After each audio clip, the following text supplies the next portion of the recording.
Etiòpia. En els darrers anys, els conflictes al país s'han multiplicat, especialment al nord. Tot i que fa 2 anys es va signar un acord de pau, aquesta pau és encara molt i molt fràgil. My country, the women of my country. Les dones del meu país han patit molt per la injustícia, per les restriccions, per moltes polítiques que ens han imposat. I aquesta nit, en nom de les dones d'Afganistan, estic molt orgullosa de parlar en nom d'elles, que resisteixin malgrat els reptes que hi ha ara mateix. All the challenges that is ongoing right now. Ja us imagineu que l'absència de violència no és sempre sinònim de pau. Perquè hi hagi pau de veritat cal justícia, cal diàleg i cal reconciliació. Malauradament, en aquest conflicte, com passa també en molts altres, a Gaza, a Sudan, hi ha masses interessos personals, econòmics i polítics que no sempre treballen a favor de la pau. Tonight that I received this award, it's not only for me. El reconeixement que rebo aquesta nit no és només per mi, sinó per totes les dones valentes que lluiten per tenir accés a un dret fonamental com és l'educació. No heu de perdre l'esperança, encara estem lluitant i aquestes lluites ens estan donant resultats. Because there is still a hope. We are still fighting and these fights are getting us results. Elles són sovint excloses dels espais de presa de decisions. Jo he de dir que mai he trobat o he vist una dona asseguda en cap taula de negociació per la pau a Etiòpia. Però malgrat això, dones i nenes continuen suportant les repercussions més dures del conflicte. We no longer see Afghan women as victims. They are not victims. No volem entendre les dones afganeses com a víctimes. Jo no vinc a aquest país com una refugiada, com una víctima. Jo vinc aquí per ensenyar els meus coneixements i aprendre d'aquesta experiència per al meu país.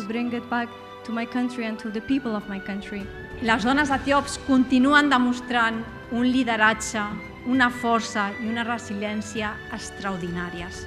Són, com sovint diuen a Amèrica Llatina, graduades, o més ben dit, professores de la Universitat de la Vida.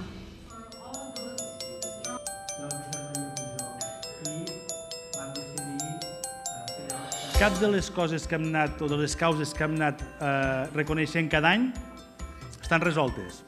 Totes continuen actives.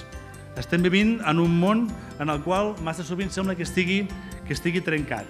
I podria semblar que des d'una ciutat mitjana com la nostra, com Mollerussa, des del Pla d'Urgell, poca cosa hi podríem fer. Són més de 400, concretament són 410. Jo us agraeixo molt que ens ajudeu i que puguem compartir amb tots vosaltres aquest sopar.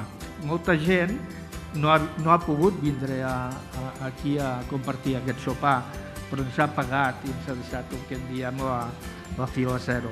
Per nosaltres ens honra moltíssim que una política com la que jo dirigeixo tingui aquesta expressió de solidaritat. Normalment aquestes polítiques es fan amb recursos públics, però quan hi ha aquesta expressió de solidaritat com la que tenim avui, les polítiques prenen més sentit. Quan vam arribar a Bucro, vaig veure nens jugant en una escola que ell havia ajudat a construir. Una senyora gran em va agafar la mà i em va dir: «Trobem a faltar molt el teu padrí, però estem molt contents de que ara sigueu aquí. El teu padrí ens va donar vida».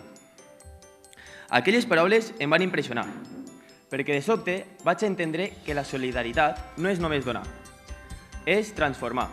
Només podem contribuir al progrés dels països africans si canviem el marc mental de la relació entre el continent africà i l'europeu. Crec que cal entendre bé les necessitats i els interessos dels països i ciutadans africans per poder col·laborar en el desenvolupament de les solucions sostenibles.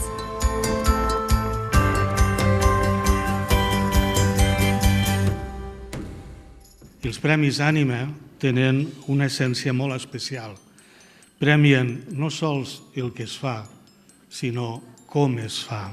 Vam fer realitat que els jardins de la residència Can Jaques fessin goig, i ho fan encara ara, no? Estimar Mollerussa, el treball ben fet, la terra, les plantes, la natura i sobretot la família. Per a mi aquest premi és una gran satisfacció i que ens ha de servir per encoratjar-nos encara una mica més a continuar treballant. per Mollerussa i per la seva gent gran. Aquest reconeixement és inevitablement col·lectiu, perquè l'educació es sempre una obra compartida. Permitidme dedicar este premio a todas esas personas que profesionalmente o no, que con títulos académicos o sin ellos, nos han cuidado, nos cuidan y confiemos que sigan cuidándonos. Aquest reconeixement ens omple d'orgull i ens dona força per seguir treballant en aquest esperit que va inspirar l'Àngel Pujol, la passió, el compromís, l'amor pel bàsquet i per la nostra ciutat.